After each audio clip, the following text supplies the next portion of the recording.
Bonjour à toutes et à tous. Bienvenue aux deuxièmes assises régionales de lutte contre le gaspillage alimentaire en Nouvelle-Aquitaine que le CREPAC organise avec le soutien de ses partenaires institutionnels que sont la région Nouvelle-Aquitaine, l'ADEME, le département de la Gironde, l'ADREAL, l'ADRAF et avec le parrainage de France Nature Environnement. Alors, ces assises, le CREPAC les organise tous les 2 ans. Les précédentes avaient lieu à Bègles en 2018 et nous devions donc en organiser courant 2020 et nous avions prévu de les faire à Libourne, à la fois en présentiel mais aussi en direct sur internet.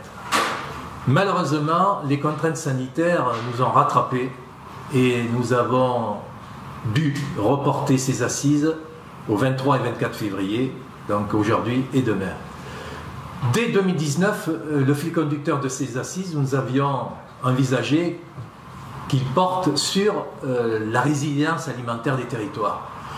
Nous ne savions pas que quelques semaines après, la crise sanitaire allait exploser, allait faire exploser tout, la précarité alimentaire, notre système alimentaire, révéler ses fragilités, ses vulnérabilités. Et ça nous a confirmé que ce fil conducteur de la résilience alimentaire, c'était le bon et qu'il fallait, ça nous a vraiment confirmé qu'il fallait le maintenir. Jusqu'au dernier jour, nous avons essayé de maintenir ces assises en présentiel, mais les contraintes nous ont encore rattrapés et donc nous avons choisi ce format 100% numérique qui, j'espère, vous satisfera. Mais nous avons quand même essayé de garder du présentiel, un mot horrible qu'on connaît depuis le début de 2020. Ce mot présentiel, donc nous sommes sur un plateau technique, ici, près de la gare Saint-Jean à Bordeaux. Nous n'aurons que 2 intervenantes qui seront en visio, parce qu'elles n'ont pas pu se déplacer, mais nous tenons quand même à garder aussi du contact humain. Avoir de la présence humaine en ces temps difficiles, c'est très important. Et donc, sur ce plateau technique, les différents intervenants viendront présenter leur exposé et nous espérons que vous passerez 2 journées excellentes avec des intervenants de haute qualité. Et je compte aussi sur vous pour diffuser l'info à travers tous vos réseaux sur les 2 jours. Je pense qu'on peut espérer beaucoup de monde. Il y a plus de 240 inscrits à l'heure actuelle et je pense qu'il y en aura beaucoup plus en direct sur Internet. Je vais passer la parole maintenant à Dorothée, la directrice du CREPAC, qui est un peu la maîtresse de cérémonie de ces assises et surtout la maîtresse du temps. Et donc, parce que c'est très important aussi, avec sous ce format numérique, de respecter le bon timing. Donc, Dorothée. Merci. Merci Dominique. Donc, bonjour à toutes et à tous. Effectivement, pour l'organisation de ces assises, l'équipe du CREPAC y a mis tout son cœur. Alors, un grand merci à toute l'équipe, à Dominique, Caroline, Quentin, Gary, Virginie et Andrea qui est venue nous apporter son soutien. D'ailleurs, Virginie et Gary seront vos interlocuteurs quand vous échangerez avec nous et avec les intervenants via l'espace de conversation, aussi appelé chat. Je vous précise également que tous les diaporamas seront disponibles ultérieurement sur le site du Régal Nouvelle-Aquitaine.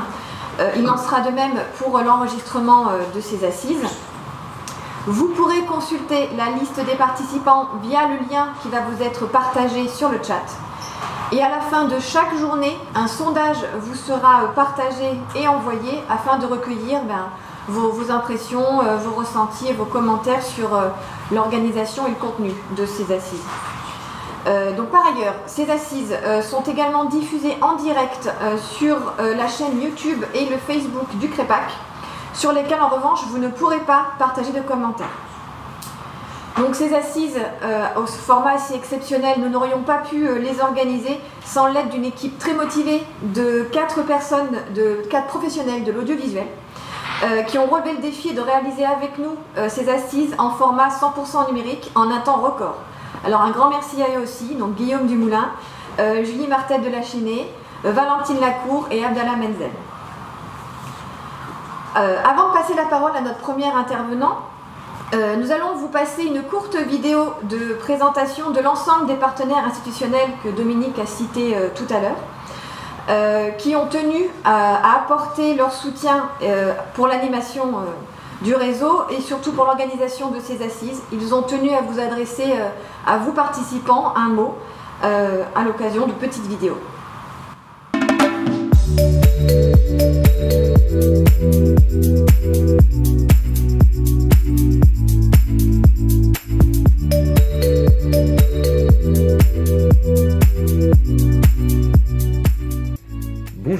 Bonjour à tous et très heureux de participer à ces assises du gaspillage alimentaire. Des assises en lien direct avec l'actualité de la pandémie puisque dédiées à la résilience alimentaire de nos territoires. Je tiens tout d'abord à remercier l'ensemble des forces du réseau Régal, à commencer par son animateur, le CREPAC, pour l'organisation de ces rencontres sous un format évidemment particulier, qui montre aussi la capacité que nous avons pour échanger, partager, construire sous un format différent. Alors l'alimentation constitue un enjeu stratégique qui nécessite de relever de multiples défis, qu'ils soient environnementaux, mais aussi économiques, sociaux et des défis de santé publique. L'enjeu est immense et dans le sillage de la transition écologique, il est également indispensable et urgent d'engager une transition agricole et alimentaire. Alors sur le plan environnemental, qui intéresse particulièrement l'ADEME, les trois axes que nous mettons en avant sont d'abord de mieux produire pour mettre à disposition des consommateurs des aliments à plus faible impact environnemental, notamment issus de l'agriculture biologique, réduire drastiquement les pertes et les gaspillages sur l'ensemble de la chaîne alimentaire, et puis modifier les habitudes alimentaires en convergence avec les enjeux sanitaires et sociétaux, notamment ça passe par végétaliser l'assiette, respecter les saisons et relocaliser l'alimentation. Sur ce dernier sujet, on parle aussi parfois d'autonomie alimentaire, sujet émergent, mais nous avons la conviction à l'ADEME qu'il s'agit là d'une tendance durable. Quand on parle d'ailleurs autonomie environnementale, on parle incidence environnementale via le transport, les normes environnementales ou la valorisation des pratiques agroécologiques. On parle incidence sociale du fait de l'emploi local, non délocalisable, et on parle incidence économique par la meilleure rémunération des producteurs. Alors la crise Covid a non seulement renforcé le rôle crucial de la chaîne agroalimentaire et souligné l'importance d'une certaine autonomie alimentaire à une échelle qui reste à définir pour garantir d'abord et avant tout la sécurité des approvisionnements et l'enjeu de la résilience des systèmes alimentaires. Alors nous avons aujourd'hui, avec les projets alimentaires territoriaux, les PAT, un outil d'animation des territoires qui est approprié et qui permet une à l'échelle.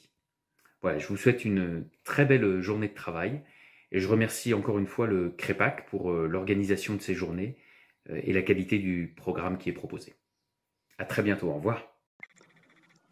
Bonjour à toutes et tous. Je suis David Brouk, de la DRAF, ministère de l'Agriculture. Donc la DRAF, c'est la Direction régionale de l'alimentation, de l'agriculture et de la forêt. C'est un service déconcentré du ministère de l'Agriculture en région, qui a notamment pour mission de décliner la politique nationale de l'alimentation.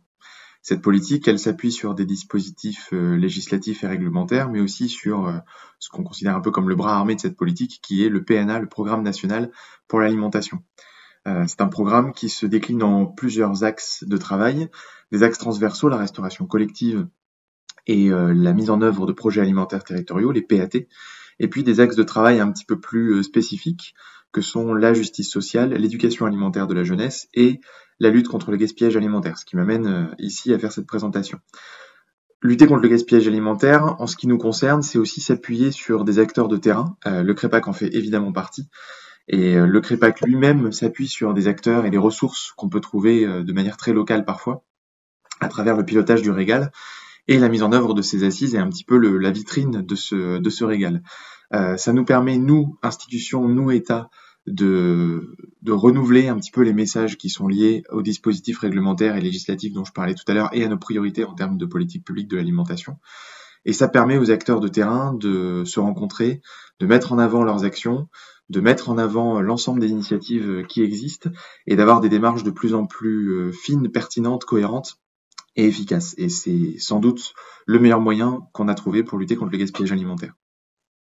Bonjour à vous tous, participants à ces deuxièmes assises régionales de lutte contre le gaspillage alimentaire en Nouvelle-Aquitaine. Comme en 2016 et 2018, j'ai répondu avec plaisir à l'invitation du CREPAC de faire l'ouverture des assises au titre de la région Nouvelle-Aquitaine. Je suis très heureuse d'être parmi vous aujourd'hui, même si le contexte sanitaire actuel m'oblige à faire du distanciel depuis ma ville de La Rochelle. Mais ne doutez pas que je me sens, en tant que conseillère régionale déléguée au gaspillage alimentaire dans les lycées, très proche de vous pour des objectifs qui me tiennent particulièrement à cœur, que ce soit la réduction du gaspillage alimentaire ou de l'accès à tous à une alimentation saine, de qualité et locale. Nous vivons une crise sanitaire mondiale sans précédent.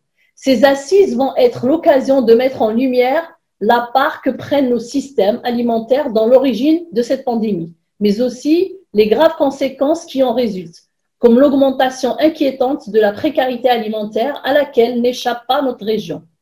Et ce alors qu'il existe toujours encore beaucoup de gaspillage alimentaire dans l'ensemble de la chaîne alimentaire. La région a d'ailleurs récemment voté des financements supplémentaires à destination des associations d'aide alimentaire et ont mis en place depuis début février la distribution de paniers alimentaires pour les jeunes qui sont particulièrement touchés par la précarité aujourd'hui.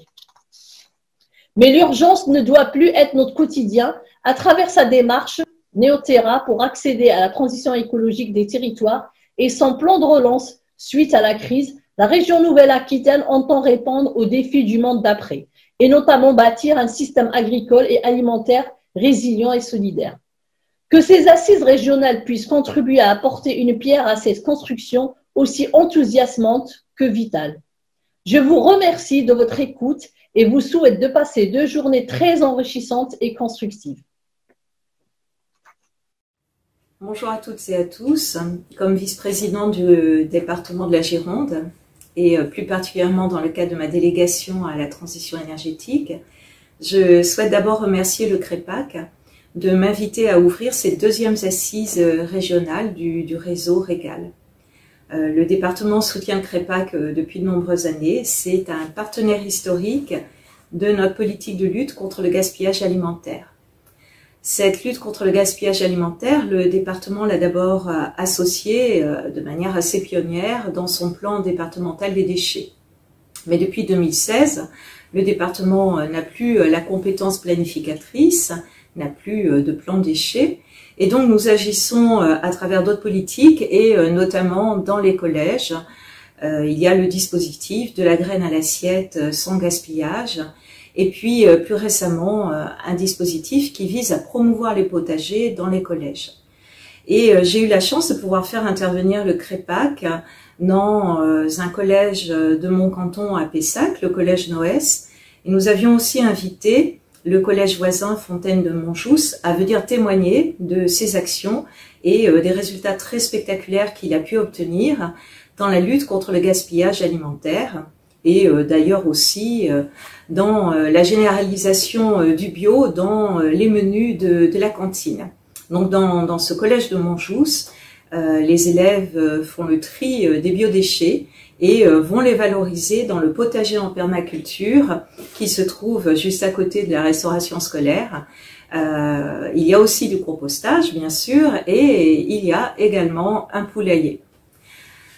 Alors, le département a bien entendu déploie d'autres politiques pour aller plus loin et notamment depuis fin 2019, nous avons voté un programme complet Gironde alimentaire qui comporte plusieurs axes pour agir à la fois sur le foncier, sur le soutien à l'agriculture biologique, sur les circuits courts, sur le bio et donc sur un approvisionnement de qualité. Alors je ne doute pas que ces 2 journées d'assises vont être l'occasion de mettre l'accent sur ces enjeux qui sont si cruciaux pour notre santé et pour l'environnement. Et la crise sanitaire qui est toujours là depuis plus d'1 an nous a montré à quel point il était justement important de produire et de consommer autrement. Donc il ne me reste plus qu'à vous souhaiter de bonnes assises à toutes et à tous pour faire le plein de bonnes idées dans nos territoires. Bonjour à tous et à toutes. Tout d'abord, bravo pour cette belle adaptabilité collective qui permet aujourd'hui la tenue de ces 2e assises régionales. Un grand merci à Dorothée et à toute l'équipe du CREPAC pour la réactivité avec laquelle le programme a été repensé et coordonné, afin que ces 2 journées contribuent à entretenir le lien si important entre toutes les personnes qui agissent au quotidien contre le gaspillage alimentaire en Nouvelle-Aquitaine.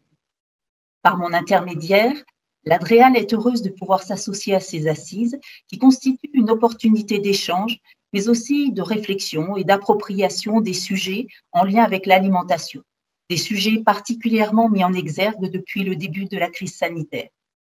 Qu'il s'agisse des interconnexions entre la santé et l'environnement, la résilience alimentaire des territoires ou encore l'émergence de nouvelles précarités alimentaires, toutes ces approches sont devenues des enjeux sociétaux indissociables des transitions engagées, qu'elles soient écologiques ou énergétiques. L'actuel plan de relance tend d'ailleurs à faire écho à ces attentes en soutenant à hauteur de 30 milliards d'euros la transition écologique, avec un peu plus d'1 milliard affecté sur le volet agricole, en vue notamment d'accélérer la transition agroécologique au service d'une alimentation saine, sûre, durable, locale et de qualité pour tous. En parallèle à cet aspect financier, la réglementation nationale vient régulièrement étayer la transition écologique, comme par la loi anti-gaspillage pour une économie circulaire, ou encore la future loi climat et résilience. Toutefois, l'arsenal régalien ne peut tout appréhender et surtout ne peut forger à lui seul une conscience et une implication citoyenne. Pourtant, rappelons-le, 10 millions de tonnes, c'est le poids annuel du gaspillage alimentaire en France, alors même que la précarité alimentaire ne cesse d'augmenter. D'ailleurs, depuis 1 an, les associations d'aide alimentaire ne cessent d'alerter sur le nombre croissant de leurs bénéficiaires appartenant à des tranches d'âge et des catégories socio-professionnelles très diverses. Aussi, la notion de gaspillage alimentaire interpelle d'autant plus et doit inciter chaque citoyen à faire évoluer ses pratiques. Mais pour évoluer, il faut être sensibilisé, convaincu, formé. D'où l'intérêt renouvelé que l'Adréal accorde aux actions pédagogiques et aux porteurs d'initiatives innovantes, fédératrices et positivement impactantes à l'échelle des territoires. Désormais, c'est collectivement qu'il nous incombe de faire de la lutte contre le gaspillage alimentaire un levier pour assurer la sécurité alimentaire de tous. Pour cela, le développement de partenariats pluriacteurs, la recherche de synergies, de capitalisation d'expériences sont autant d'atouts pour impulser un passage à l'action efficient. C'est avec cette logique que, dans le cadre de leur partenariat sur le thème de l'alimentation, l'Adréal, la DRAF, l'ARS et l'ADEME ont souhaité mettre à disposition le site collaboratif l'Essaimeur, un site à la fois source d'informations, de retours d'expérience et une vitrine pour les initiatives engagées en Nouvelle-Aquitaine. Alors n'hésitez pas à venir l'enrichir de vos expériences, car à bien des égards, les territoires et les acteurs qui composent la Nouvelle-Aquitaine font preuve d'un dynamisme et d'une force créative reconnue. Pour conclure, compte tenu du programme très complet concocté par le CREPAC, je vous souhaite de belles assises qui, je m'en doute, seront riches par la qualité des intervenants et les thématiques abordées. Et surtout, souhaitons-le, inspirantes pour chacun d'entre nous.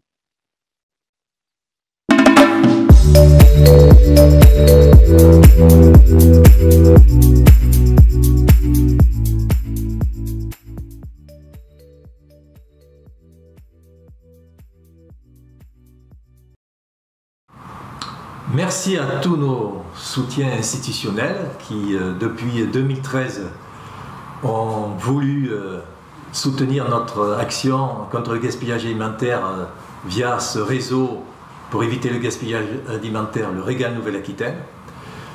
Pour les retardataires, juste un petit retour en arrière. Ces assises sont les 2e que nous organisons.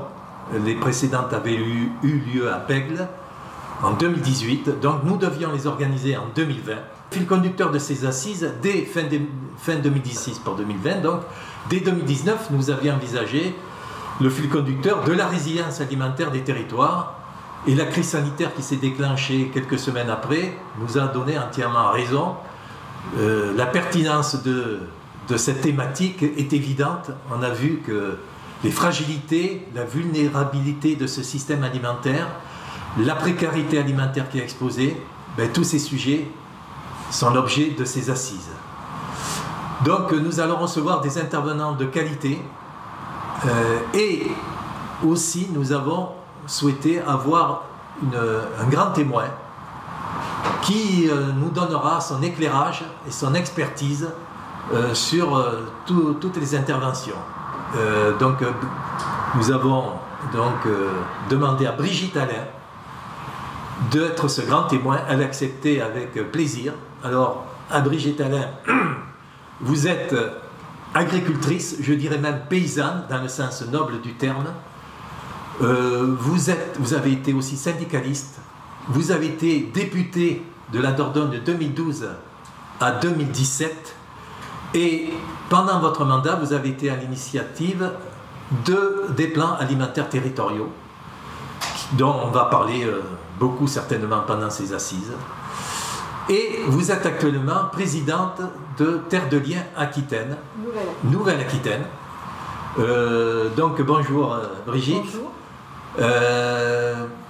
En quelques mots, Terre de Liens Nouvelle-Aquitaine. Alors Terre de Liens, c'est un mouvement qui s'appuie sur un mouvement associatif qui permet d'acquérir des terres en mobilisant de l'épargne solidaire. Vous, moi, nous pouvons acheter des parts à Terre de Liens pour acquérir des fermes et installer des paysans, conscients du fait que la résilience alimentaire repose d'abord et avant tout par la présence de paysans nombreux sur tous nos territoires avec des productions diversifiées.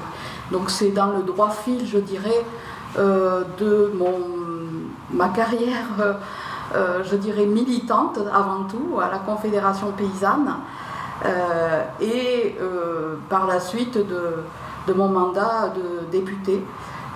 J'ai trouvé qu'il y avait une cohérence, un fil conducteur entre ces moments qui m'avaient permis de faire avancer dans mes modestes moyens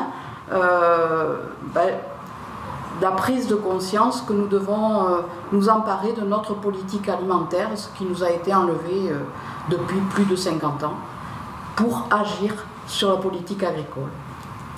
Merci Brigitte.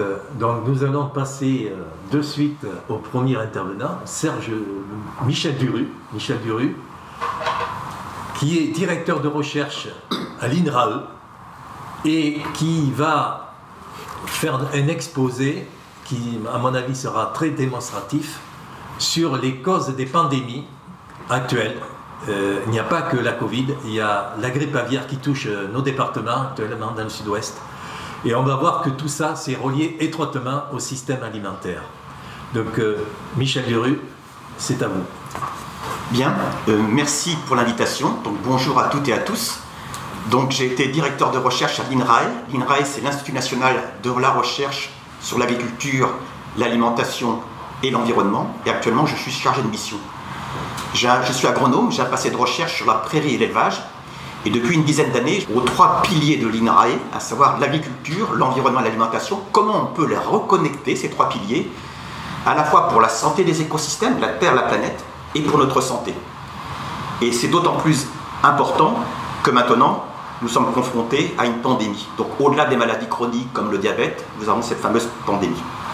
Donc on m'a demandé de traiter la question, pourquoi notre santé et celle de la planète se joue dans notre assiette. On va voir pourquoi et comment, et en quoi ça converge. Quels sont les principaux messages? C'est que nous sommes en situation de crise, déjà depuis plusieurs années, parce que notre système alimentaire, en Occident et au niveau mondial, contribue à ce qu'on appelle au changement global. Notre alimentation, elle nous rend plus sensibles aux maladies et à l'impact de la planète, en gros 25% des émissions de gaz à effet de serre. L'agriculture spécialisée intensive, elle fait un problème pour l'environnement et la santé, il nous faut changer. Et notre système alimentaire, il est trop globalisé, il n'est bon ni pour la santé ni pour la planète. Donc quelle transition à mettre en œuvre? Le gaspillage, bien sûr, en fait partie, mais il y a deux défis majeurs, en plus de la santé, c'est le climat, vous le savez tous, et la biodiversité. Et pour ça, il nous faut passer d'agriculture spécialisée intensive à des agricultures agroécologiques. Il nous faut passer d'un régime alimentaire qu'on appelle occidental à un régime alimentaire que j'appelle 3V, à savoir plus végétalisé, plus varié et plus vrai. Et puis il nous faut des chaînes d'approvisionnement qui soient plus territorialisées. Et chacun d'entre nous, en tant que consommateur, en complément des politiques publiques, nous pouvons être acteurs de la transition. Alors le système alimentaire, ça va depuis l'industrie qui fournit l'agrofourniture agricole jusqu'aux consommateurs, nous-mêmes, et tout ce qu'on appelle la restauration collective, les scolaires et autres. Et donc on doit se situer dans un contexte de changement global, à savoir c'est les mutations socio-économiques, les crises, les bouleversements démographiques, pas forcément chez nous, mais ailleurs, l'urbanisation accentuée, l'accroissement des mobilités, et puis les modifications d'usage des sols. Et il y a des bouleversements environnementaux, l'érosion de la biodiversité et autres. Alors quel constat on peut faire actuellement? J'ai mis sur cette diapositive une dizaine de défis majeurs. À savoir, il y a au niveau mondial une dégradation des sols et des eaux. Il y a la déforestation, pas chez nous, mais sous les tropiques. C'est 10% des émissions de gaz à effet de serre. L'épuisement des ressources, le pétrole, vous le savez, mais en agriculture, c'est le phosphore qui n'est pas renouvelable, qui fait problème. Le changement climatique, on ne sait pas sûr qu'on va pouvoir le limiter à 1,5 degré à horizon 2050. La biodiversité, on va le voir, elle s'effondre partout. Les maladies chroniques, c'est 2 milliards d'habitants dans le monde. L'antibiorésistance, c'est 25 000 morts par an en Europe. Et puis nous est survenu maintenant les maladies zooniques, donc qui se transmettent de l'homme, de l'animal à l'homme. Ce que je veux dire, ce n'est pas une seule crise, toutes ces crises sont interconnectées. La déforestation accentue le changement climatique. Le changement climatique contribue à l'érosion de la biodiversité. Et l'érosion de la biodiversité, c'est un des facteurs vraisemblables qui a fait émerger le Covid. Donc tout est lié. Et qu'est-ce qui fait que tout est lié? Qu'est-ce qui influe sur ce système?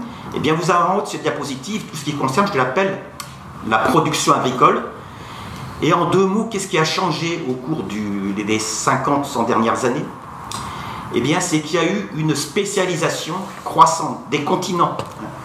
Aux Amériques, le soja, à l'Asie, l'huile de palme, et à l'Europe, les céréales. Il y a une spécialisation des régions en France. La Bretagne, l'élevage, la Beauce, les céréales, et une spécialisation des exploitations agricoles à l'intérieur des régions. Et puis vous avez sur le cercle extérieur en bas, qu'est-ce qui conditionne un petit peu la demande? C'est l'urbanisation, ça change la manière dont on s'alimente, la croissance de la population bien sûr, et ce que j'appelle l'occidentalisation des modes de consommation. Et en gros, c'est un système type McDo qui tend à monter en puissance. Et donc vous voyez, il n'y a pas une crise, il n'y a pas de multiples crises, il y a une grande crise, et puis il n'y a pas une seule cause, il y a des causes qui sont interconnectées. Alors c'est complexe à analyser parce qu'il y a des changements qui sont très rapides. On le voit par exemple, la Covid, on ne pensait pas il y a 13 mois qu'on allait tout être avec un masque un an après. Et puis il y a des points de non-retour qui entraînent des changements difficilement réversibles. Par exemple le climat, on sait que ce n'est pas réversible. Et puis après je vais parler de notre intestin, on enseigne les microbes de notre intestin. C'est partiellement réversible. La dégradation des sols est partiellement réversible. Donc maintenant je rentre dans le vif du sujet sur l'alimentation. Elle se caractérise actuellement, dans nos milieux, par trop de sucre et de gras, des résidus de pesticides qui n'arrivent pas à baisser, des aliments qu'on appelle ultra transformés, on fabrique, entre guillemets, des aliments qui vont se conserver, qui ont du goût, mais avec des additifs, et ça on sait que ce n'est pas toujours bon pour la santé, et puis un excès de consommation de viande et de charcuterie, et puis aussi un excès d'usage d'antibiotiques. On n'est pas arrivé, on les a réduits en élevage, mais pour l'humain on n'a pas réussi. Et ça contribue, les antibiotiques, à l'antibiorésistance, c'est-à-dire qu'il y a des bactéries qui deviennent résistantes aux antibiotiques, donc on peut en mourir de ce fait-là, et surtout l'augmentation des risques de maladies chroniques, hein, le diabète, les cancers et autres, et des maladies infectieuses. Et qu'est-ce qui fait l'interface entre ces excès et puis ces risques? Eh bien, c'est qu'on manque de fibres. Les fibres, c'est les enveloppes des cellules des produits végétaux qui ne sont pas forcément utiles pour nous, mais qui sont indispensables pour les microbes. Ce sont les oméga 3 qui sont des acides gras à longue chaîne, des antioxydants, et puis on a trop d'acides gras saturés et de contaminants. Pour vous donner une image, je prends l'exemple du diabète. Le diabète, en France, il a doublé, le nombre de nouveaux cas par an a doublé entre 1997 et 2013. Mais le plus important, ce n'est pas qu'une maladie de la vieillesse. Vous voyez que sur la courbe orange, c'est la classe d'âge de 45 ans, 75 ans, qui a le plus augmenté en l'espace d'une vingtaine d'années. Donc ce n'est pas lié à la génétique, c'est lié à nos modes de vie. Il augmente même chez les moins de 45 ans. Il y a exactement les mêmes dynamiques. Pour certains cancers, les polyarthrites, les maladies coronariennes, certaines formes d'autisme et de dépression, c'est-à-dire que c'est pour la classe d'âge moyenne qu'il a le plus augmenté. Et c'est pour la classe d'âge la plus jeune, en vert sur cette courbe, qu'il y a eu le plus d'augmentation pour les maladies de Crohn, maladies de l'intestin, et pour les spondylarthrites. Et enfin, c'est pour la classe d'âge la plus âgée qu'il y a aussi des augmentations d'Alzheimer et de Parkinson. Mais ça augmente pour toutes les classes d'âge. Donc ce sont des maladies de civilisation et nous devrions pouvoir en avoir la maîtrise. En France, le nombre de personnes atteintes d'une maladie chronique, c'est à partir des chiffres de la sécurité sociale, il est passé de 8 millions à 10 millions entre 2008 et 2015. Et ça concerne actuellement 18% de la population. Aux États-Unis, c'est encore pire. Alors comment ça se passe? Eh bien, la grande nouvelle scientifique, c'est que depuis 10-15 ans, on connaît de mieux en mieux les relations entre notre environnement au sens large, qui est la manière dont on vit, dont l'alimentation, et toutes ces maladies dont je viens de parler. Et ça passe beaucoup par une modification de notre microbiome intestinal. Nous avons plus de microbes, de bactéries dans notre intestin que nous avons de cellules dans notre corps. Et nous sommes parce qu'on hérite des chromosomes de notre mère et notre père, mais la diversité est considérable au niveau de notre intestin. Et ces équilibres entre les différents types de bactéries conditionnent notre santé ou au contraire sont à l'origine des maladies. Et une mauvaise alimentation, elle conduit à une dysbiose, ce qu'on appelle un dysfonctionnement de l'intestin. Donc aux maladies chroniques dont je viens de parler, c'est ce qu'on appelle une inflammation à bas bruit. Et donc cette inflammation, c'est pas uniquement quand on se coupe, elle peut inflammer le poumon, le cerveau, d'où l'Alzheimer et autre chose. Et ça affaiblit aussi notre système immunitaire. Et ce qu'on a appris cette année, qui vient de s'écouler, c'est que les formes graves de la Covid, qui conduisent à la mort délétère, eh bien elles sont dues pour partie à ces facteurs de comorbidité que sont le diabète et autres. Et donc un affaiblissement de notre système immunitaire. Et donc maintenant, quels sont les facteurs favorables et défavorables à son bon fonctionnement dans notre intestin? Eh bien, il y a des choses qui sont liées à l'agriculture, à l'élevage, et puis il y a des choses qui sont liées à la transformation des produits. Et l'agriculture et l'élevage, ils peuvent jouer un rôle positif, justement, dans la fourniture, notamment en élevage, de produits animaux qui sont riches en oméga 3. Ça va dépendre de l'alimentation des vaches, des poules et des cochons. Et puis, selon la manière dont on cultive les plantes, elles vont avoir plus ou moins d'antioxydants, donc qui vont nous protéger de ces inflammations. Et puis, il y a un certain nombre de facteurs défavorables. Pour partie, c'est lié à l'agriculture et l'élevage, notamment des contaminants, qu'on appelle les métaux lourds, mais surtout des résidus de pesticides qui sont présents, même en conditions très très faibles dans l'alimentation. Et puis, il y a beaucoup de choses qui sont liées à la transformation. Je pense aux édulcorants, aux émulsifiants, au moins pour certains d'entre eux, et qui vont impacter négativement notre microbiote. Mais la bonne nouvelle, c'est qu'avec toutes ces connaissances, on peut, piloter notre microbiote intestinal, c'est-à-dire l'améliorer ou le conserver en bon état, ou au contraire le dégrader. Et quand il se dégrade, c'est un facteur de risque pour tout ce dont je viens de vous parler. Le point moins bon, c'est qu'en l'espace de 50 ans, les facteurs favorables à notre santé ont diminué. Et ça, j'ai travaillé dessus. Par exemple, l'apport, les modes d'élevage ont fait qu'on a moins d'oméga 3. Et les facteurs défavorables ont augmenté. Il y a de plus en plus de consommation de produits industriels. Ils ne sont pas forcément mauvais, mais pour certains d'entre eux, il y a un certain nombre d'additifs qui ne sont pas compatibles avec le fait d'être en bonne santé. Et on compare ici, c'est très schématique, c'est la composition de notre microbiote intestinal pour deux régimes alimentaires. Sur la droite, je ne vais pas détailler, c'est le régime qu'on appelle méditerranéen. Donc c'est un régime maintenant qui est reconnu comme bon pour la santé.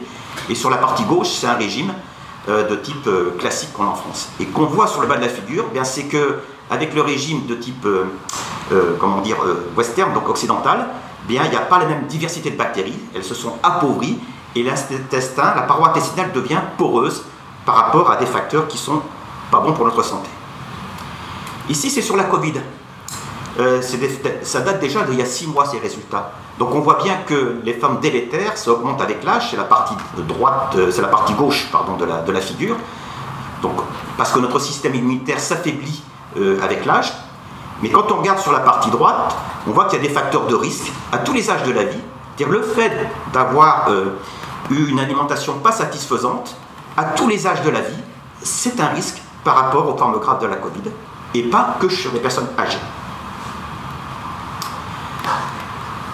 Et donc maintenant, on en est au point où on peut montrer la relation, finalement, entre la composition de notre microbiote intestinal, qui résulte en grande partie de notre alimentation, et les formes graves de la Covid. Et ce qui s'est passé, c'est qu'en l'espace de 50 ans, eh bien, ce système il s'est déstabilisé, au moins dans les pays occidentaux. Alors je vais vous détailler un petit peu plus maintenant par rapport aux facteurs que je viens de décrire. Alors, de manière très schématique, avec une alimentation biologique, il y a beaucoup moins de résidus de pesticides. Ça ne veut pas dire qu'il n'y en ait pas, il y en a moins. Et là, c'est une étude INRAE-INSERM qui étudie la relation entre notre régime alimentaire et puis le risque d'obésité, donc qui est aussi une maladie chronique non transmissible. Et sur la partie gauche de la figure, vous voyez une alimentation équilibrée. Il est constaté qu'entre ceux qui consomment le plus de bio, qui s'appelle Organic Score Q1, et ceux qui en consomment, enfin ceux qu'on consomme le moins, c'est Q1, et ceux qu'on consomme le plus, il y a réduction du risque d'obésité de 20 à 35%. Et ces études, bien sûr, elles tiennent compte de beaucoup de facteurs de correction, l'activité physique et autres. Les oméga 3. Donc les oméga 3, ce sont des acides gras à longue chaîne que l'on trouve dans les huiles et dans les produits animaux. Très peu chez les végétaux. Actuellement, les recommandations sont 1,8 g par jour. En France, en moyenne, on en a 0,9 g. On a deux types. Dans ces oméga 3, on a l'acide alpha-linoléique qu'on retrouve par exemple dans l'huile de colza. Et on a une enzyme qui est appelée X sur cette figure, qui permet de transformer cet acide alpha-linoléique qu'on trouve chez les végétaux, entre autres, en ce qu'on appelle les DHA-EPA, qui sont des acides gras à très longue chaîne. Et puis on a ce qu'on appelle les oméga 6, qui sont aussi indispensables. Donc les oméga 3 sont anti-inflammatoires et les oméga 6 sont inflammatoires. C'est-à-dire dès qu'il y a une attaque, par exemple comme un virus, ça déclenche les oméga 6 qui vont s'attaquer à l'inflation, mais à un moment donné il faut réduire l'inflation, c'est les oméga 3 qui agissent. Et les déséquilibres entre ces deux acides gras font problème pour la santé. Normalement, pour être en bonne santé, il faut avoir un rapport oméga 6, oméga 3 de 4, et actuellement il est de 10. Donc on est constamment en régime de surproduction d'acides gras inflammatoires, et ça explique pour les formes graves de la Covid, on en meurt parce qu'on a un excès d'inflammation, on appelle le rage inflammatoire, vous avez dû entendre parler. Et donc cette insuffisance d'oméga 3 et cet excès relatif d'oméga 6, eh bien, est un facteur de risque pour les maladies du cerveau, pour les maladies du cœur et pour les maladies du système immunitaire. Et quand on regarde sur une quarantaine d'années, quelle a été l'évolution de notre alimentation? Bien, on constate que les oméga 3, c'est resté à un niveau très bas, et les oméga 6, ça a doublé en l'espace de 50 ans. Alors pour partie, c'est lié à l'élevage, pour partie, c'est lié au type d'huile qu'on consomme. On a remplacé l'huile de colza, l'huile d'arachide, quand j'étais né, par l'huile de tournesol, et l'huile de tournesol, c'est une huile qui est très riche en oméga 6, et donc ça a participé à ce déséquilibre. Et l'huile de tournesol, on en trouve beaucoup dans les plats préparés, parce que c'est l'huile souvent la moins chère.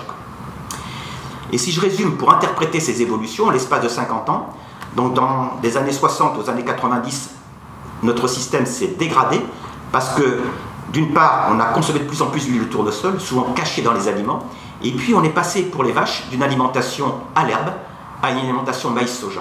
Et ça change radicalement la composition du lait. Depuis les années 2000, ça s'améliore, ça se stabilise, parce qu'on a de plus en plus d'huile de colza, et puis pour l'élevage, ça s'est maintenant stabilisé. Ce qui est important de voir, c'est que pour une mère qui allaite son bébé, eh bien, quand elle change son alimentation, ça change la composition du lait. Et là, vous avez sur les 50-60 dernières années, c'est aux États-Unis, mais on a la même chose en France avec moins de données, comment la composition du lait maternel a évolué. Et ce qu'on constate, eh bien, c'est que les oméga-6 sont considérablement augmentés, alors que les oméga-3 ont plutôt diminué. On a la même chose. Et donc, tout ce que je viens de dire sur le changement des huiles, l'alimentation des vaches, a contribué à créer en quelque sorte un régime alimentaire inflammatoire, qui est à l'origine de toutes les maladies chroniques, une des origines, un des facteurs de toutes les maladies chroniques que je vous ai présentées. Autre chose, depuis les années 50, on consomme de plus en plus de la viande. Bien sûr qu'il faut en consommer. Mais les autres sources de protéines, la viande apporte des protéines, ce sont essentiellement un peu les céréales, mais surtout les légumineuses, les lentilles et autres. Dans les années 50, on en consommait 7 kg par an. Actuellement, on en consomme guère plus d'1 kilo. Et ces légumineuses apportaient donc ces fibres qui sont le carburant de notre microbiome intestinal. Car les bactéries ne peuvent pas fonctionner si elles n'ont pas de carburant. Et en France, 95% des Français n'ont pas le niveau n'atteignent pas ce niveau de fibres. Je ne sais pas si vous vous rendez compte, 95% des Français. Et donc il nous faut absolument changer. Et donc c'est aussi là encore notre changement. L'agriculture n'est pas responsable, mais en même temps, quand on regarde actuellement le peu de lentilles qu'on consomme, la production française n'est pas suffisante. On les apporte du Canada. Donc l'agriculture aussi pour partie responsable. L'industrie, le choix des consommateurs. Il y a des marges de progrès considérables. Il nous faudrait quasiment multiplier par 5 à 8 la consommation de ces légumineuses pour être en bonne santé. Les produits ultra transformés, donc en quelque sorte des faux aliments. On fait du cracking, on fait du cracking de céréales, de la betterave, tout ce que vous voulez. Et puis on reconstitue des aliments qui ont parfois très bon goût, qui se conservent longtemps, qui sont faciles à manger, il n'y a rien à préparer. Actuellement, c'est 35% des calories en France, entre les aliments solides et les boissons. Et ça concerne tous les aliments.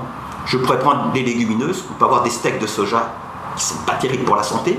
Et de l'exemple des viandes, on a de la viande sur la partie gauche de la figure, vous voyez, qui est très très bonne, mais quand on a des nuggets de poulet, c'est pas le top pour la santé. Donc tous les aliments sont concernés, ils peuvent être peu transformés et bénéfiques pour la santé. Il ne faut pas incriminer la viande, les autres. Pour tous les aliments, on a le meilleur et le pire. Mais je rappelle, 35% des calories en moyenne. Quelles sont les conséquences pour la santé? Là encore, une étude INRA et INSERM. Ce qui est constaté, c'est qu'entre le quart de la population française qui consomme le moins de ce type d'aliments et ceux qui en consomment le plus, eh bien, le risque de cancer est 10% plus élevé. Pareil pour les produits raffinés. Quand je suis né, on mangeait des pains semi-complets ou complets. Actuellement, tout le monde quasiment consomme des céréales raffinées. Eh bien, c'est pareil, le risque de cancer, il a accru de 20% lorsqu'on consomme des produits raffinés, que ce soit les huiles ou les céréales. Donc là, l'agriculture n'est pas en cause, c'est au niveau de l'industrie. Pour clore ce chapitre sur l'alimentation, je vais parler maintenant de la planète. Le régime français moyen que vous avez sur l'histogramme en bas à droite, c'est ce qu'on appelle le régime 1K2 observé, donc ce sont des enquêtes des services de l'État, montre qu'en moyenne, on émet par notre alimentation 4,4 kg en équivalent CO2 de gaz à effet de serre. Alors je rappelle, l'agriculture en tout, c'est 25%, l'agriculture alimentation, c'est 20-25% des gaz à effet de serre. Donc 1600 kg par an. Un régime un petit peu amélioré pour la santé, on en enlève 15%. On passe à 1400. Quand vous regardez les couleurs, ce que vous constatez, c'est que les couleurs qui sont sur la gauche, donc le bordeaux, le rose, ce sont les viandes. Que le bleu, ce sont les laitages. Et tout le reste de la consommation, ce sont les couleurs hautes sur la droite. La viande, c'est 60% des émissions de gaz à effet de serre. Un régime de type méditerranéen, comme dont j'ai parlé, on mange de la viande, On mange des produits laitiers, on mange des œufs bien sûr, des poissons, mais on réduit considérablement la quantité de viande. Je rappelle qu'en France, en moyenne, on consomme 20% de protéines en trop et on consomme 2 tiers de protéines animales, 1 tiers de protéines végétales. Les recommandations officielles, c'est d'être 50 végétales, 50 animales. Et de ne pas surconsommer des protéines qui sont très impactantes sur l'environnement. Et bien là, vous voyez qu'on descend à 700 kg. Donc en gros, on peut diviser par 2 les émissions de gaz à effet de serre en changeant son régime alimentaire. Et la bonne nouvelle, c'est qu'un tel régime alimentaire, il est bien meilleur pour la planète, comme vous le voyez, mais il est aussi meilleur pour la santé, ce dont j'ai parlé avant. Alors un petit mot d'explication sur ça, c'est la petite figure en haut à droite. Quand on regarde les émissions de gaz à effet de serre, donc vous savez, c'est le méthane, c'est le protoxyde d'azote, c'est le CO2. Le méthane, c'est les vaches, le protoxyde d'azote, pour faire vite, c'est les engrais azotés, et le CO2, c'est le fuel dans le tracteur. Quand on compare pour 100 grammes de protéines, quand on prend les légumineuses comme base, on émet pour 100 grammes de protéines 2 à 3 kg de gaz à effet de serre. Quand on compare la viande rouge, c'est 10 fois plus. Et quand on prend le poulet, le fromage ou le porc, c'est intermédiaire. Donc, en résumé, il faut manger bien sûr des protéines animales, mais en consommer moins et prendre les meilleures. Tout à l'heure, j'ai bien insisté sur le fait que dans l'élevage, on peut avoir bien sûr des protéines de qualité, mais on peut surtout avoir des produits qui contiennent les bons acides gras, les fameux oméga 3, et ça dépend du mode d'élevage. L'antibiorésistance, donc ça veut dire qu'il y a des bactéries qui résistent aux antibiotiques, donc quand nous sommes malades, ça peut être très grave, et là il y a un point positif des politiques du gouvernement, puisqu'en l'espace de 15 ans, en élevage, on a pu réduire de 30-40% les antibiotiques. Donc nous, on n'est pas encore au niveau de la Suède, qui en utilise beaucoup moins. Par contre, pour nous, humains, on consomme toujours autant d'antibiotiques, ça n'a pas été réduit. Et actuellement, c'est plus l'antibiotique en médecine humaine qu'en médecine vétérinaire qui fait problème. Maintenant, je vais parler de l'agriculture après l'alimentation. Donc, comme je l'ai dit, ce qui fait problème, c'est spécialisation des régions, simplification des assolements, ça veut dire qu'en France, on a très peu de culture, réduction des légumineuses et des prairies, intensification et développement de l'élevage. Et ça conduit à quoi? On a des résidus de pesticides en quantité assez importante, des valeurs nutritionnelles des produits qui ne sont pas au mieux de ce qu'elles pourraient être, et on a des fuites d'azote, l'ammoniac dans l'air qu'on respire, les nitrates dans les eaux, l'érosion des sols, et beaucoup trop de gaz à effet de serre. Et qu'est-ce qui fait le lien entre ces facteurs et puis ces effets? C'est la dépendance de l'agriculture aux intrants de synthèse et une mondialisation trop importante des échanges. Ici, vous avez la carte de France des cultures annuelles. Vous constatez que 4 cultures, le blé, le maïs, le colza et le tournesol, occupent 90% du territoire, hors prairie, hors forêt, 90% du territoire. Et vous avez encerclé en rouge, si vous avez des lunettes, vous pouvez voir les légumineuses. Ce sont des petits points sur la carte. Et ça c'est, bien sûr que l'image d'agriculture en 1950, c'était pas celle-ci. Ça s'est considérablement aggravé. Et donc tout un enjeu, d'ailleurs demain j'introduis un colloque sur les légumineuses, c'est vraiment de redévelopper les légumineuses en France et en Europe, pour l'élevage, mais aussi pour nous. Parce qu'on peut multiplier par 5 notre consommation pour notre santé, pas uniquement pour la planète. Si vous regardez le camembert qui est sur la gauche, presque la moitié de la France hors forêt, ce sont des prairies en vert. En jaune, ce sont les céréales. En rose en bas, les cultures de léoprotagineux, colza, tournesol et autres, et le maïs en silage. Donc l'élevage, c'est déjà presque la moitié de la France, c'est les prairies, mais un bon tiers des céréales est utilisé pour les animaux. Et en plus, on importe l'équivalent de 2,4 millions d'hectares de soja des Amériques.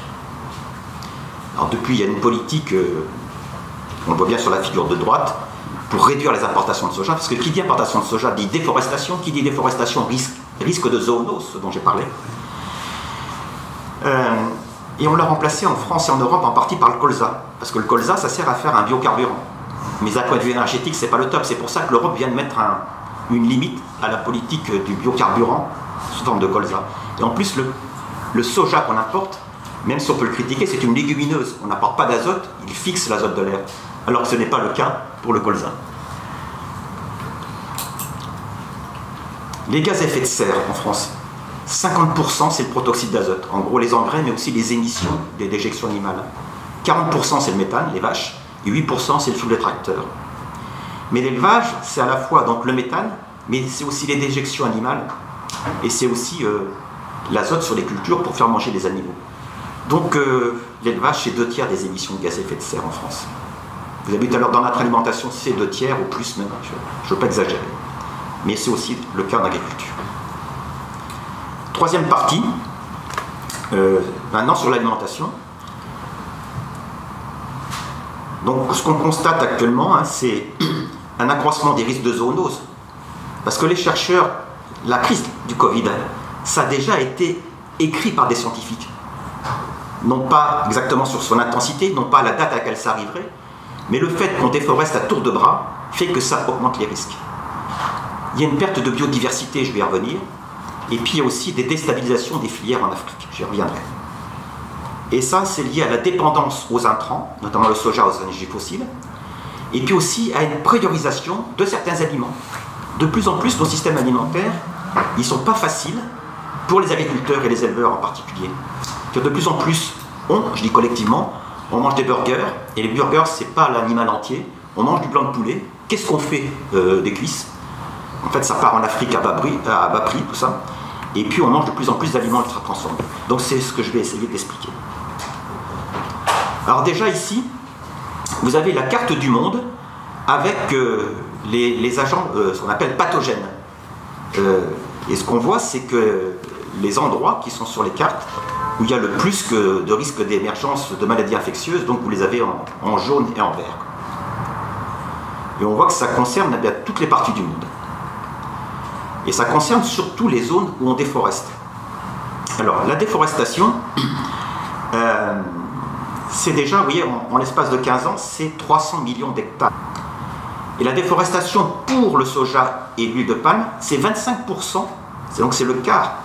Et notre système alimentaire, nous, il est tributaire, enfin, il est acteur de cette déforestation. Hein, j'ai rappelé l'importation du soja en Europe pour nourrir les animaux, un petit peu finalement pour les aliments, pour nous, mais dans l'alimentation du bétail, j'ai découvert qu'on utilisait aussi l'huile de palme, et puis on l'utilise beaucoup pour l'énergie. Donc vous voyez les zones rouges qui sont chaudes, hein, donc en gros l'Amérique latine pour le soja, et sur la partie droite, donc les pays asiatiques, l'Indonésie pour l'huile de palme. Il faut voir que ce système, il a vraiment explosé en 50 ans. Vous avez la carte du monde à droite, et vous voyez les flèches, ce sont les transferts d'azote par le soja. Donc en 1986, des petites flèches, et en 2009, des grosses flèches. Donc pour moitié, c'est vers l'Europe, et pour l'autre moitié, c'est la Chine. Donc vous voyez qu'en Europe, en fait, ça a commencé dans les années 60, et depuis, malgré des politiques répétées, depuis 1990, on n'arrive pas à réduire les importations de soja, alors qu'il y a eu beaucoup de politiques. Donc il y a une ultime qui est en train de se mettre en place, espérons qu'elle parvienne à un succès. Et puis le changement majeur aussi, c'est la courbe bleue, c'est la Chine, où les importations de soja ont explosé. Alors l'huile de palme, en Europe, vous voyez qu'il y a une augmentation constante hein, depuis une quinzaine d'années. L'usage alimentaire, c'est le principal, c'est en jaune, et un usage industriel qui est en bleu. Ça, c'est en France. Non, c'est dans le monde, pardon. Et si on regarde le camembert vert sur la droite, en Europe, 60% c'est pour l'énergie, qu'on importe l'huile de palme, et je crois qu'on en importe en France. À Marseille, il y avait une reconversion d'une raffinerie, et 40% c'est pour l'alimentation du bétail et pour nous-mêmes. Alors maintenant, j'ai abordé ma dernière partie. Le tableau, vous avez vu, il est noir, il y a quelques bonnes nouvelles, et donc il nous faut mettre absolument en œuvre des transitions. Et plus que des transitions, l'urgence c'est des transformations. Mais actuellement s'oppose, je suis un petit peu caricatural, on peut distinguer 2 visions du monde. Et donc il va nous falloir choisir la bonne direction. Et il faut accepter, c'est pour ça que je prends du temps, c'est quelque chose de complexe. C'est pas tout noir, pas tout blanc. Alors les défis à relever, il y a la santé bien sûr, la situation de crise à laquelle nous sommes exposés le montre, mais il y a la biodiversité. Vous voyez sur la partie gauche, il y a des réductions, il y a des espèces qui sont menacées un peu partout dans le monde. Et puis le dérèglement climatique, il est déjà en cours. Pour cela, pour cette transition, il faut passer en termes de biodiversité.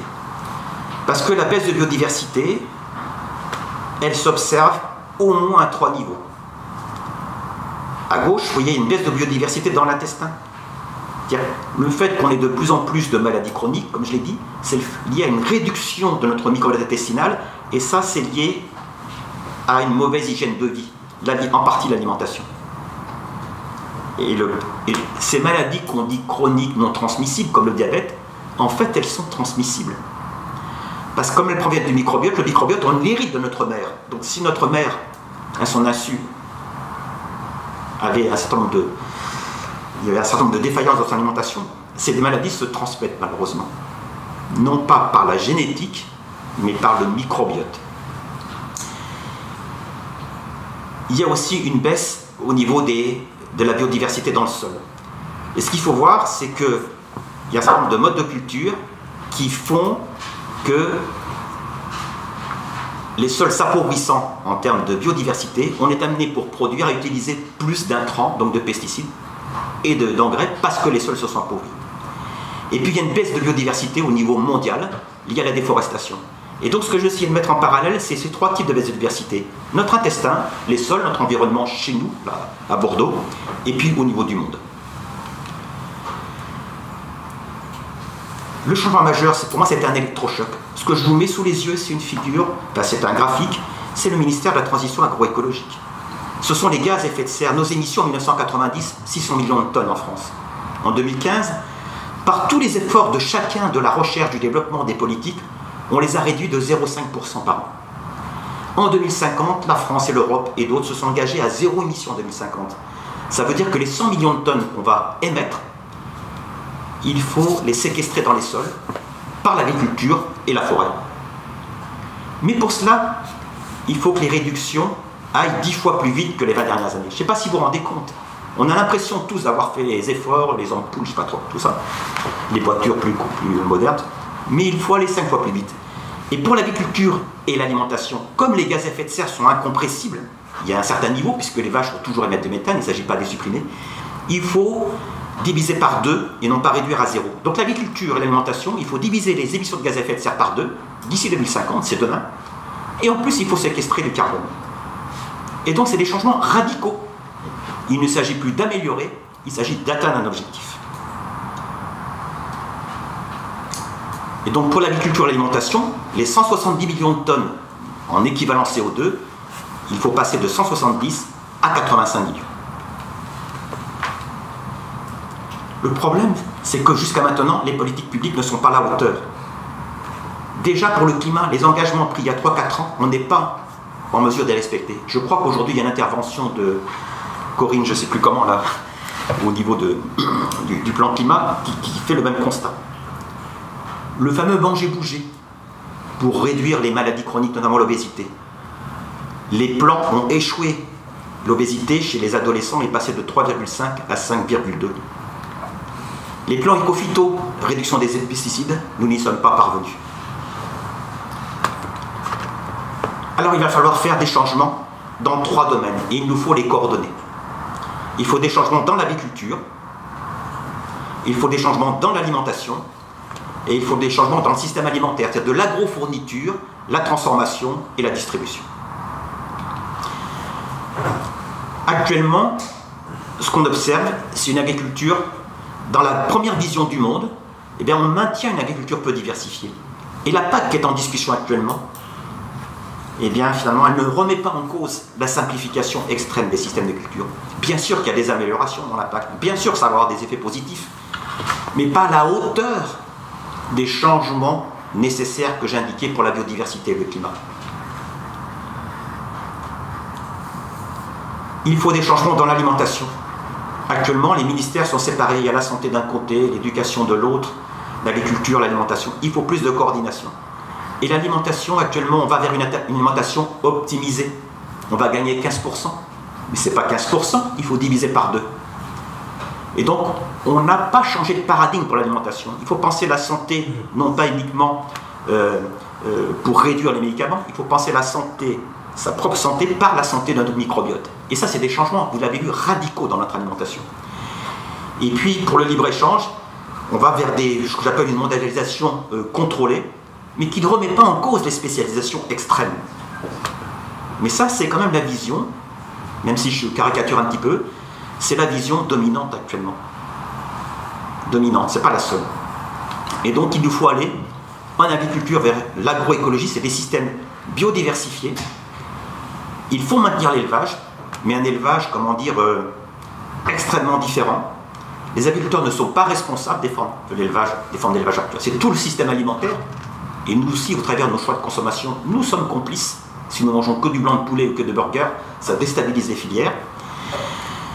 Il nous faut un régime alimentaire de type méditerranéen, donc des produits moins transformés, de saison, de proximité.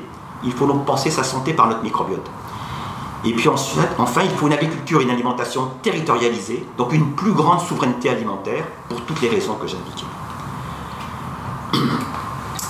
J'ai essayé de le schématiser sur ce schéma. Vous avez sur la partie verticale la part des protéines animales. En haut, les véganes, 0%. En bas, le régime occidental actuel. Et sur la partie horizontale de la figure, vous avez le régime occidental actuel, c'est-à-dire un excès d'oméga 6, d'acides gras saturés, trop d'additifs, de gluten, des glucoses, des émulsifiants, les sirops de glucose, des sucres, des produits raffinés. Et à droite, les régimes méditerranéens. Actuellement, je rappelle que 45% de la population dépasse les recommandations officielles de l'ANSES pour la viande rouge et la charcuterie. Et 90% n'atteignent pas les recommandations pour les fibres et les oméga 3. Et quand on se déplace sur la diagonale, on constate que le PNS3, c'est le Plan National Nutrition Santé, eh bien, ça permet bien sûr de réduire les risques santé, et comme on consomme un petit peu moins de protéines animales, c'est aussi meilleur pour l'environnement. Le PNS4 qui vient d'être décidé il y a 2 ans, ça va encore un petit peu plus loin. Mais ce que je dis, je ne suis pas le seul, c'est les chercheurs, que si on veut atteindre des objectifs santé ambitieux et atteindre des objectifs planète, donc faire converger l'assiette et la planète et la santé, eh bien il nous faut ce fameux régime qui est plus végétalisé en moyenne, plus vrai, donc moins d'aliments ultra transformés et plus variés. Et la bonne nouvelle, c'est que c'est bon à la fois pour la planète et que c'est bon pour notre santé. Il y a énormément de publications scientifiques. Pour l'agriculture, en bas, c'est le modèle de référence. On garde des systèmes simplifiés et on utilise les technologies d'agriculture de précision, les satellites, les machines, pour mettre le bon produit au bon endroit au bon moment. Et c'est sûr qu'on va faire des progrès. Mais la question n'est plus là. Ils ne sont pas à la hauteur de ce qu'il faut atteindre. Et vous avez en haut 2 formes d'agriculture que je distingue. À droite, c'est l'agriculture biologique, donc très peu de pesticides, beaucoup moins en tout cas. Donc une diversité de cultures, et donc il y a moins de choses qui partent dans l'atmosphère et dans le sol, des produits qui présentent des avantages pour la santé. Et sur la partie en haut à gauche, vous avez l'agriculture qu'on appelle de conservation des sols. En gros, c'est une couverture permanente du sol, donc moins d'érosion, plus de capture du carbone, plus de stockage de carbone dans les sols. Donc beaucoup d'avantages, mais qui utilisent quand même des pesticides, mais en moindre quantité. Donc je vais pas. Puis on a des formes hybrides. Ce qu'il faut savoir, c'est que les 2 formes d'agriculture du haut sont aussi meilleures pour l'environnement, mais je vais le détailler. Il y a aussi des agricultures qu'on appelle régénératives, mais je n'ai pas le temps de détailler tout ça. Ce que je vous montre sur la droite est fondamental. Sur ce graphique radar ou araignée, vous avez sur la partie droite les impacts, les gaz à effet de serre dont j'ai parlé, le besoin en terre, en gros, plus les rendements sont faibles, plus il faut de terre de surface, l'eutrophisation des eaux, c'est la pollution par les nitrates et les phosphates, l'écotoxicité, c'est l'atteinte de la biodiversité du fait des contaminants, donc des pesticides, la toxicité humaine, donc c'est les résidus de pesticides, la valeur nutritionnelle des produits. Et puis sur la partie gauche, c'est les services à la société. C'est-à-dire quand l'agriculture, elle est souvent critiquée, mais elle peut rendre des services à la société. C'est quoi? C'est la régulation du climat, la séquestration du carbone dans les sols. C'est la stabilisation des sols, l'arrêt de l'érosion. C'est la régulation des pesticides, donc des sols riches en matière organique finalement permettent d'atténuer l'effet des pesticides, et régulation de la qualité de l'eau et du cycle de l'eau. Et je compare 3 types d'agriculture. En rouge, c'est l'agriculture conventionnelle, qui est pour lesquels il y a des voies de progrès. En vert, c'est l'agriculture biologique, et en bleu, c'est l'agriculture de conservation des sols. Quand vous regardez les impacts, on constate que certaines formes d'agriculture sont meilleures que d'autres. En gros, le bio est meilleur pour la toxicité, mais il est moins bon pour les gaz à effet de serre, souvent. Ça peut paraître paradoxal. Et les rendements étant moindres, il faut aussi plus de terre. Quand on regarde les parties gauche de la figure, les services à la société, eh bien là, le bio et l'agriculture de conservation des sols sont toujours meilleurs. Et donc c'est une façon de cultiver que je n'oppose pas, hein, je suis schématique, je m'en excuse, mais elles apportent plus de services à la société. Et donc elles contribuent au bien commun que sont l'eau, l'air et les sols. Mais elles ne représentent que 15% pour le bio de l'agriculture et 4% de l'agriculture de conservation des sols. Donc en gros, c'est 1/5 de l'agriculture française. Je répète que pour moi, améliorer n'est plus suffisant, il faut 5. Je prends l'élevage. Je vais être très rapide. On peut faire la même chose. Actuellement, il y a beaucoup de recherche et d'efforts de l'agriculture pour le bien-être animal. Bien sûr que c'est important. Il y a des efforts pour être plus autonome en protéines. Tout le monde s'y met. J'espère que la nouvelle plan protéines va être un succès, parce que je rappelle, quand je suis rentré à l'INRAE en 1977, il y avait déjà un plan protéines. Je fais la même comparaison. Je vais comparer le bio, et puis je vais prendre la filière bleu-blanc-cœur. La filière bleu-blanc-cœur, qu'est-ce que c'est? C'est une initiative privée au départ. Ça consiste à complémenter les animaux en lin. Donc le lin, c'est une culture riche en oméga 3. Et la filière s'engage actuellement vers zéro importation de soja, c'est-à-dire qu'elle remplace les protéines de soja importées par des légumineuses cultivées en France. C'est pas par du colza, c'est des légumineuses donc qui vont fixer l'azote, cultivées en France. Hier c'est le lupin, des choses comme ça. Et l'intérêt que ça a, ben c'est on double la teneur ou triple la teneur en oméga 3, donc c'est fondamental pour notre santé. Le simple fait de changer le régime alimentaire des vaches, des cochons et des poules, ça permet de combler, pour un régime moyen, plus de la moitié de notre déficit en oméga 3. Rien que ça, changer les pratiques d'élevage. Actuellement, cette filière, c'est 2 à 10% des produits animaux, selon qu'on parle des œufs ou du lait. Le bio, c'est 3,5% du lait. Et en France, on a souvent l'image que le lait est fait à l'herbe. En fait, le lait fait à l'herbe, même les éleveurs qui utilisent le maïs, ils font un peu d'herbe, donc tout confondu, c'est 35% du lait. Maintenant, sur la partie droite de la figure, vous avez la comparaison de ces systèmes. Et bien là encore, on constate que les 3 systèmes, sur le conventionnel, la filière bleu-blanc-cœur et le bio, eh bien certains donc, qui sont à l'extérieur, donc c'est-à-dire qu'il y a moins d'impact, certains sont mieux que d'autres. Par contre, lorsqu'on regarde les services à la société, donc l'eau, l'air, la valeur nutritionnelle des produits, il n'y a pas photo. Ces 2 systèmes, à savoir le bio et la filière bleu-blanc-cœur, sont très au-dessus du système conventionnel. Vous voyez, ils sont complètement à l'extérieur. Ils sont meilleurs pour tout. Mais actuellement, ce n'est pas la voie dominante, c'est quelque chose qui est minoritaire en France. Alors qu'on a le savoir-faire. Pour terminer, je parle du système alimentaire. Actuellement, on est dans une dynamique de greenwashing, de verdissement. Ça concerne à la fois l'agrofourniture, enfin Monsanto et autres font des efforts, ok. Ça concerne la grande distribution, elle fait des efforts, ok. Le problème, moi, toute ma carrière, j'ai fait des efforts. C'est plus suffisant. Il faut changer radicalement les choses. Et donc, vous voyez en bas de cette figure qu'il y a des initiatives qui sont extrêmement pertinentes. Ça peut être les semences paysannes, c'est pas forcément la panacée, mais ça y contribue.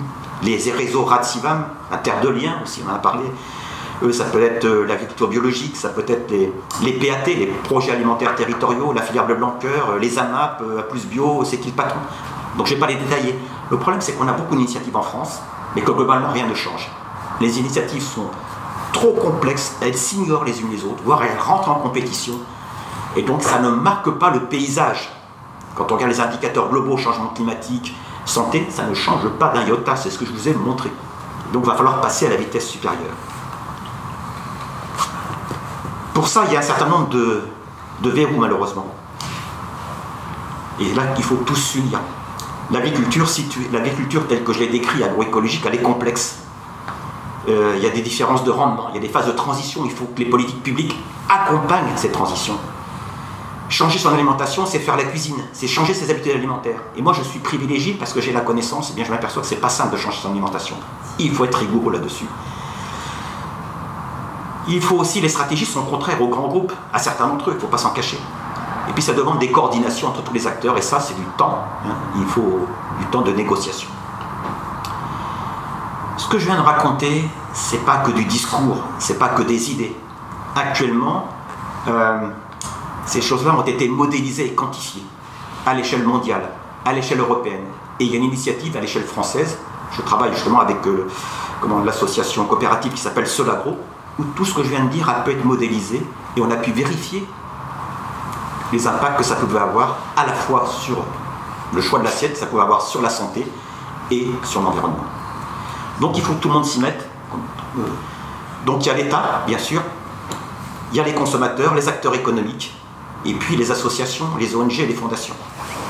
Et ce qu'il faut absolument, c'est écrire un discours, qu'on appelle un récit, qui entraîne l'adhésion des personnes. On ne peut pas continuer à finalement attirer à dire c'est très grave ce qu'on vit en ce moment. Et donc je ne suis pas dans une posture d'effondrement, mais il faut un sursaut démocratique pour écrire ce récit qui montre que finalement il peut y avoir des liens et des bénéfices à travailler ensemble pour la santé et pour l'environnement chez nous et ailleurs. Alors, les politiques, elles devraient être plus préventives.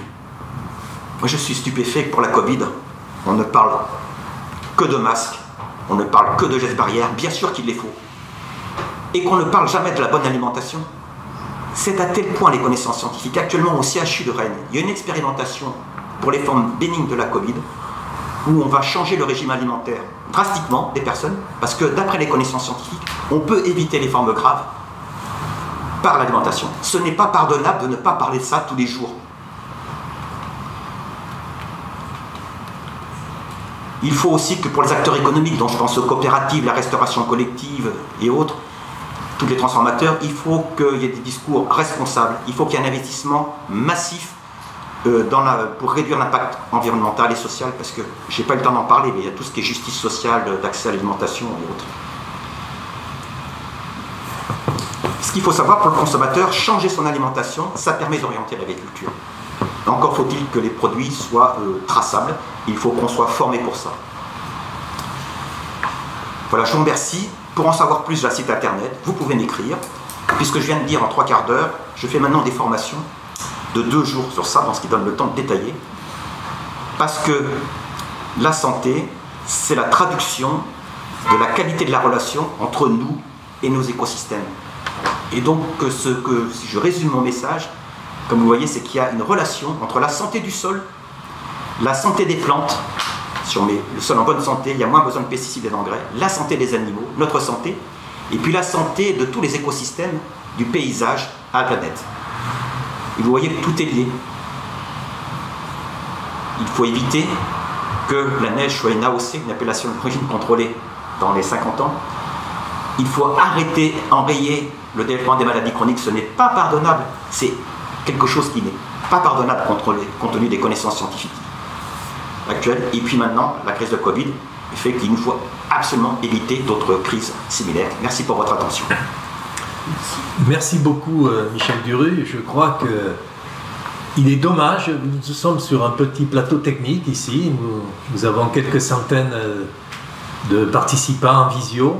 Il est dommage que M. Duru, ce type de scientifique, ne soit pas invité sur les plateaux de télévision à 20h aux journaux d'information. Je crois que l'ensemble de la population aurait une vision complètement différente de la crise sanitaire, du Covid, mais aussi de toutes les autres crises, comme par exemple, j'ai parlé tout à l'heure de la grippe aviaire, où on a battu des milliers, des centaines de milliers de canards pour faire face à cette pandémie. Et on reparle d'Ebola en Afrique. Donc il y a beaucoup de... C'est dommage que, en fait, ces scientifiques, et Michel Duru l'a rappelé, ça fait des dizaines d'années qu'ils alertent les pouvoirs publics sur la survenue de pandémies et qui ne sont pas écoutés, et que finalement on se retrouve juste à être dépendant de gestes barrières pour éviter que les pandémies se propagent et s'aggravent.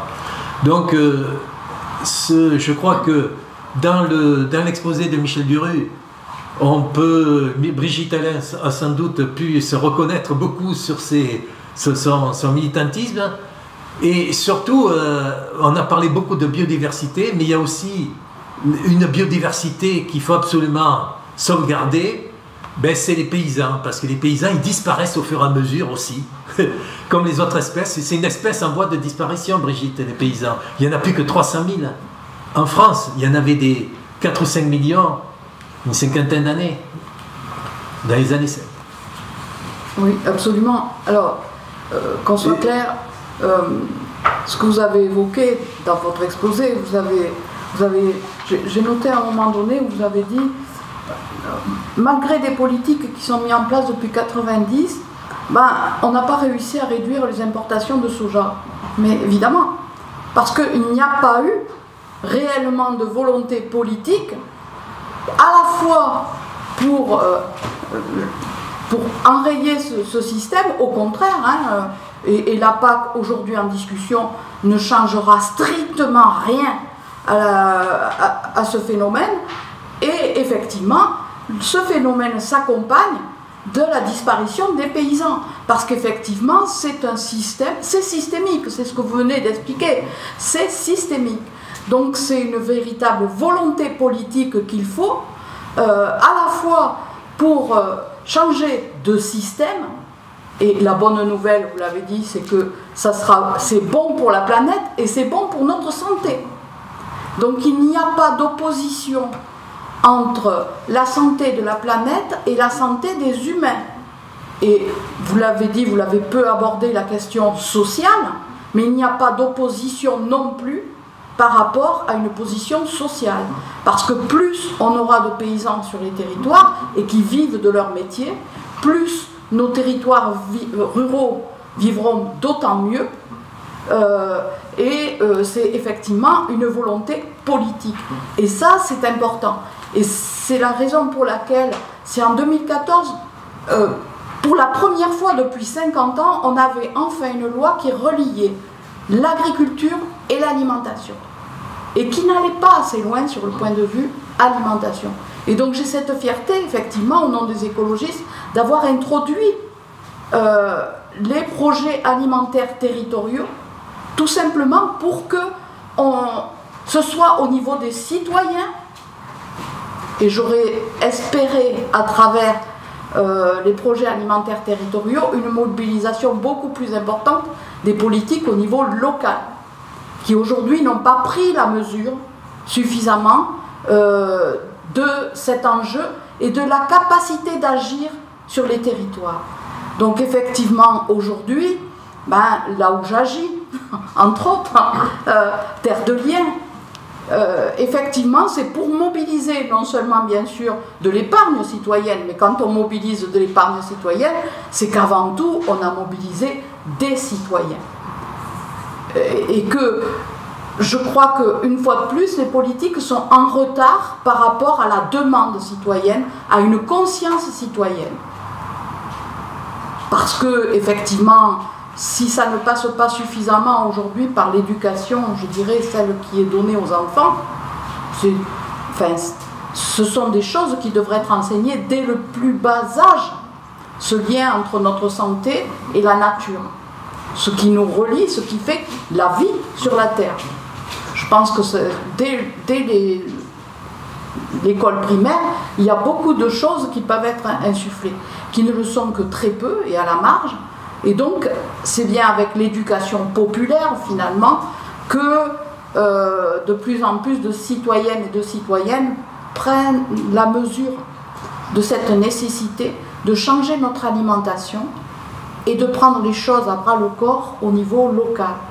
Et lorsqu'on achète une ferme pour maintenir des paysans sur place, pour la cultiver en bio, on agit et pour notre santé, pour la vie du territoire et bien sûr pour la vie de la planète. Donc moi c'est vrai que votre exposé, bien sûr, oui, il y a une résonance claire et je vous remercie en 3/4 d'heure de pouvoir nous apporter cet éclairage du lien entre notre santé et celle de la planète Et en quoi c'est positif et c'est une bonne nouvelle? Parce que c'est créateur d'emplois, parce que c'est créateur de vie, parce que c'est enthousiasmant, et que à travers des politiques publiques, la politique publique d'ailleurs, avant tout, c'est faire de la prévention. Normalement, le rôle je dis normalement parce que malheureusement, je suis déçue de voir à quel point trop d'élus ne perçoivent pas ce rôle avant tout préventif, qui fait que oui, il y a des moments où il faut oser, on va décevoir. Mais c'est le rôle d'un politique à un moment donné de rappeler qu'il est là parce qu'il a été mis en place pour mener une politique publique et qui n'est pas d'écouter toutes les sirènes qui effectivement mettent en avant plutôt des intérêts privés plutôt que des intérêts collectifs. L'intérêt collectif n'est pas toujours l'intérêt privé. Loin de là. Dorothée. Oui, alors nous avons une question et quelques réactions de la part des participants. Donc nous avons une question de Julie Lequin de Salutaire, que nous retrouverons aussi demain, puisqu'elle interviendra à notre table ronde de demain après-midi sur justement tout ce qui est précarité alimentaire et accès à une alimentation de qualité. Donc qui vous demande, au regard de votre compréhension des enjeux, estimez-vous personnellement que les verrous dont vous avez parlé puissent être dépassés? Et pour résumer, est-ce qu'il est optimiste? Êtes-vous optimiste ou pessimiste? Merci pour cette question très difficile. Je suis optimiste, sinon je ne serais pas là. Et normalement, je suis retraité, je continue presque à plein temps. Je suis extrêmement motivé parce qu'on a quand même une somme de connaissances et moi, je vais passer mon temps, justement, très modestement, à en parler. Et comme vous le disiez, Madame Alain, il faut en parler dès le primaire. Moi, j'étais dans les écoles aussi pour en parler. Alors après, j'ai été très rapide sur la fin quand il faut écrire un récit, donc c'est pas péjoratif, c'est écrire une histoire finalement qui donne de l'espoir finalement. Et moi, je pense que les connaissances scientifiques, j'ai insisté beaucoup sur les défis, donc les impacts qui sont considérables. Mais ce qu'il faut prendre conscience, c'est que justement, si on voit la globalité des choses, parce que si on raisonne par impact, c'est ce que fait le gouvernement. Il y a des plans climat, il y a des plans azote, des plans ceci, des plans cela. C'est incompréhensible. D'abord, c'est pas compréhensible pour les acteurs, c'est insupportable, je pense, pour les agriculteurs. Et donc, nous sommes à un point où, finalement, sur la science, on est capable de relier finalement ces différents défis. Et on peut faire, comme on dit, d'une pierre deux coups. C'est-à-dire que quand on voit bien là, en résumé de ce que j'ai dit, si on change notre régime alimentaire, on peut être à la fois, ça peut être positif pour la santé et pour la planète. Mais après, c'est quand même, c'est compliqué parce que souvent, on ne peut pas choisir son régime alimentaire. Je mets de côté les questions d'argent qui sont importantes parce qu'on ne sait pas. Qui, par exemple, sait choisir un fromage qui est issu d'une alimentation à l'herbe? Qui sait choisir une pièce de viande rouge aussi issue d'une alimentation à l'herbe? Ben, je vous mets au défi de le faire. Donc ça manque de... Alors des fois c'est objectivement compliqué et des fois ça manque de transparence. Il ne s'agit pas de dire que ça a été produit en France pour que ça soit bon, c'est plus complexe que ça. Voilà, ça c'est de l'arnaque, il y a beaucoup de greenwashing là-dedans. Vous l'avez très bien dit dans votre présentation. Donc on a aussi beaucoup de félicitations par rapport à leur clarté de vos propos. Enfin vraiment, on a beaucoup de félicitations pour votre présentation. Il y a une autre question de Julie qui, est-ce que vous pensez, et vous avez pointé du doigt le fait que les politiques publiques n'avaient pas forcément porté leurs fruits jusqu'à présent, estimez-vous, vous, Monsieur Duru, que la recherche soit réellement visible ou correctement valorisée pour aider dans cette transition? Alors, ce sera notre dernière question, parce qu'après je crois que... Non, mais la recherche est très peu valorisée, finalement. Mais en fait, ce qu'il faut dire, j'ai été chercheur, enfin je suis encore un peu, mais c'est que les chercheurs, c'est un sport de combat, si je peux me permettre, très compétitif. Et donc pour avancer dans la recherche, on travaille souvent sur une question très étroite. Et quand on travaille sur une question étroite, ça empêche cette vision systémique. Et donc les chercheurs, il y a des encouragements, comment dire, pour travailler de manière systémique, mais de fait, le mode d'organisation de la recherche et son évaluation font que trop peu de chercheurs travaillent de manière systémique. Il faudrait donner plus de confiance, pas plus de moyens, mais changer les modes d'évaluation. Ce n'est pas une question de moyens, c'est une question de façon de voir les choses. Et juste en résumé, quand même, il y a un mot que je n'ai peut-être pas assez dit, c'est qu'il faut changer de mode de pensée, de paradigme. C'est à la fois pour se nourrir, pour cultiver, pour faire du commerce. Il faut mettre en synergie ces trois façons de commercer, de consommer et de produire. C'est vraiment, pour moi, il y a une situation d'urgence maintenant. Et on sait où on doit aller, on sait où on ne doit pas aller. Le compte à rebours est commencé. Et j'ai dit ça depuis 2 ans, mais je n'ai pas vécu ça dans les 40 premières années de ma carrière. Et ça, c'est un changement radical. Très bien. Merci, monsieur Leroux. Donc, merci. Et surtout, moi, je voudrais conclure en revenant au gaspillage alimentaire. Un tiers de la production alimentaire mondiale est gaspillée. Et donc ça c'est inacceptable, mais c'est les mêmes facettes en fait des aberrations de nos systèmes alimentaires qui produisent à la fois des maladies cardiovasculaires, de l'obésité et de l'autre côté des carences alimentaires et de la précarité. En France, entre 8 et 11 millions de personnes sont en précarité alimentaire. Aux États-Unis, c'est 40 millions. Et dans les pays du Sud, pareil. Ceux qui souffrent le plus de malnutrition dans les pays du Sud, ce sont des paysans. C'est paradoxal. Ce sont les paysans qui souffrent le plus de malnutrition. Donc on est face à un système alimentaire qui est il faut le faire évoluer, c'est sûr, et c'est l'objet de nos assises, en relation avec le gaspillage alimentaire, puisque c'est en fait, c'est la facette un peu noire de ce système qui se voit le plus, mais il y a d'autres facettes aussi. Et donc, je repasse la parole à Dorothée pour qu'elle nous dise la suite à venir de ces assises. Très bien, merci Dominique. Et surtout un grand merci à vous, Monsieur Duruy, pour votre participation. Merci à tous pour vos échanges. Et puis encore une fois, vraiment, Monsieur Duruy, je ne peux pas les lire toutes les remarques, mais il y a beaucoup de mots sur la qualité de votre présentation qui a bien posé le cadre de ces assises. Donc je vous propose de clôturer nos échanges de cette matinée. Avant cela, juste un petit rappel sur les suites de ces assises. Donc nous reprendrons cet après-midi à 14h avec 2 temps forts. De 14h à 15h, nous aborderons la question de la mise en œuvre de la résilience alimentaire de nos territoires pour surmonter les crises écologiques, climatiques, sanitaires et économiques. Et dans un second temps, à partir de 15h, nous nous retrouverons autour d'une table ronde qui réunira cette fois plusieurs acteurs néo-aquitains qui ont mis en œuvre des initiatives inspirantes pendant le premier confinement pour justement lutter contre tout ce gaspillage alimentaire créé par cet arrêt brutal de nos activités à tous, mais aussi pour lutter contre la crise alimentaire et la précarité alimentaire qui a explosé. Et nous verrons avec eux dans quelle mesure ces initiatives peuvent aussi être inspirantes pour l'avenir. Donc voilà, il ne nous reste plus qu'à vous souhaiter à toutes et à tous un bon appétit et à tout à l'heure.